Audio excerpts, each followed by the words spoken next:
বেলঘরিয়ায় শীতবস্ত্র প্রদান করে বড়দিন উদযাপন। বড়দিন মানে সারা কলকাতা ঘিরে যিশুর জন্মতিথি উদযাপন।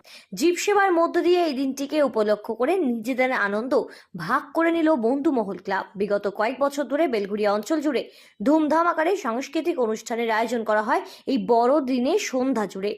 এলাকার বহু বাচ্চারাও সেখানে অংশগ্রহণ করে স্বতঃস্ফূর্তভাবে।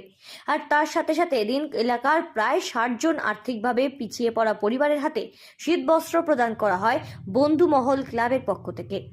শীতের আমেজ গায়ে মেখে বহু মানুষ রাস্তায় নেমেছিলেন এই বড়দিনের সন্ধ্যায়। বড়দিন বলে কথা, সকলেই একেবারে উৎসবের মেজাজে গা ভাসিয়েছিলেন কলকাতা সহ বিভিন্ন পর্যটন কেন্দ্রগুলোতে।